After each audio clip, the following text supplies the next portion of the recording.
Selamat pagi saudara-saudari yang terkasih dalam Kristus. Mari kita mengawali hari baru Jumat 5 Maret 2021 dengan mendengarkan firman Tuhan yang diambil dari Injil Matius bab 21 ayat 33 sampai 43, dilanjutkan ayat 45 sampai dengan 46. Tuhan bersamamu. Inilah Injil Yesus Kristus menurut Matius. Sekali peristiwa, Yesus berkata kepada imam-imam kepala serta tua-tua bangsa Yahudi, "Dengarkanlah perumpamaan ini. Seorang tuan tanah membuka kebun anggur dan menanam pagar sekelilingnya. Ia menggali lubang tempat memeras anggur dan mendirikan menara jaga di dalam kebun itu. Kemudian ia menyewakan kebun itu kepada penggarap-penggarap, lalu berangkat ke negeri lain. Ketika hampir tiba musim petik, ia menyuruh hamba-hambanya kepada penggarap-penggarap itu untuk menerima hasil yang menjadi bagiannya. Tetapi para penggarap menangkap hamba-hamba itu. Yang seorang mereka pukul, yang lain mereka bunuh, dan yang lain lagi mereka lempari dengan batu.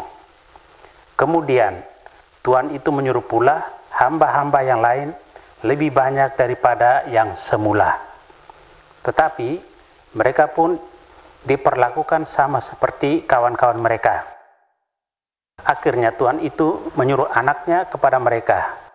Pikirnya, anakku pasti mereka segani. Tetapi ketika para penggarap melihat anak itu, mereka berkata seorang kepada yang lain, "Ia adalah ahli waris.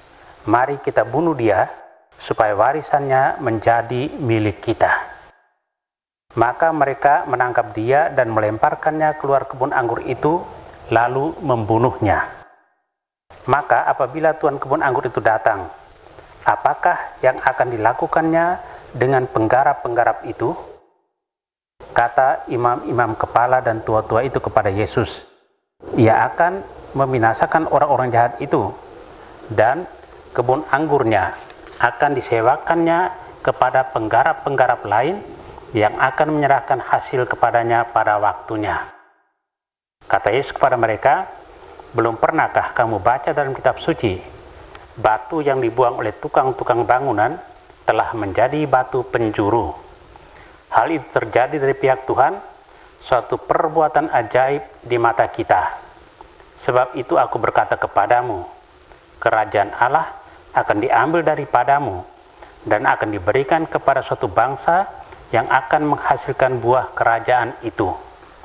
Mendengar perumpamaan Yesus itu, imam-imam kepala dan orang-orang Farisi mengerti bahwa merekalah yang dimaksudkannya.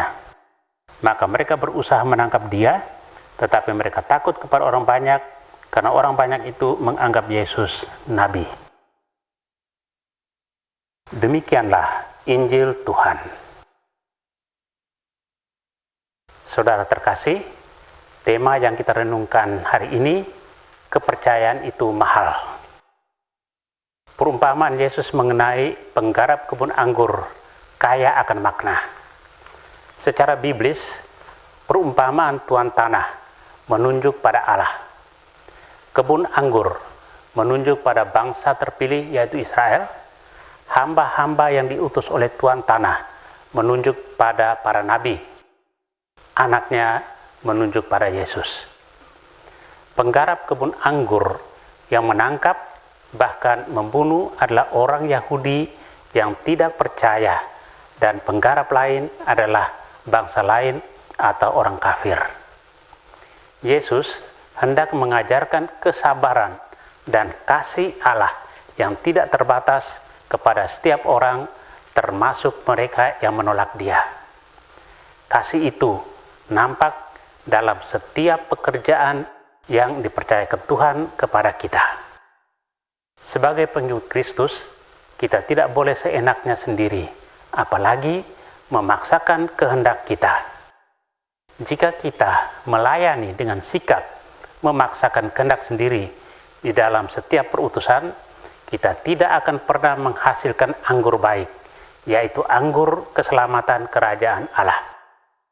Kepercayaan itu harus dijaga sehingga kita bisa menghasilkan anggur kasih Allah.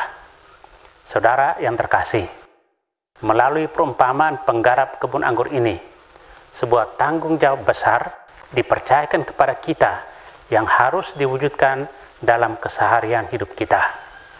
Jika kita gagal mengelola kepercayaan ini, kita dipanggil untuk memperbaiki cara kita bekerja. Pengelolaan itu didasari iman yang teguh, karena Tuhan sendiri memberi kita kepercayaan besar, dan Tuhan yakin akan kemampuan kita. Kita diajak untuk berjuang terus mempertanggungjawabkan hidup dan tugas kepada Tuhan, dan terbuka menerima kehadirannya dalam hidup kita setiap hari. Amin. Marilah berdoa. Tuhan, terima kasih atas anugerah hari baru. Terima kasih atas perlindungan malam tadi. Terima kasih atas kesehatan badan dan jiwa. Tuhan, betapa sebuah kehormatan dan kemuliaan menjadi rekan sekerjamu. Betapa Engkau mempercayai kami untuk menghantar banyak orang kepadamu. Semoga masa tobat ini menyadarkan kami akan segala salah kaprah kami dalam tugas gerejani dan masyarakat. Pakailah kami dan tuntunlah kami selalu. Kristus terang dunia, berkatilah keluarga-keluarga kami, jadikanlah kami alat kasih-Mu, dan pantaskanlah kami menjadi hamba-Mu yang setia. Amin. Tuhan bersamamu. Semoga keluarga kita, orang-orang yang kita kasih dan doakan, seluruh aktivitas kita hari ini dilindungi, dibimbing, dan diberkati oleh Allah yang Maha Kuasa, Bapa dan Putra dan Roh Kudus. Amin.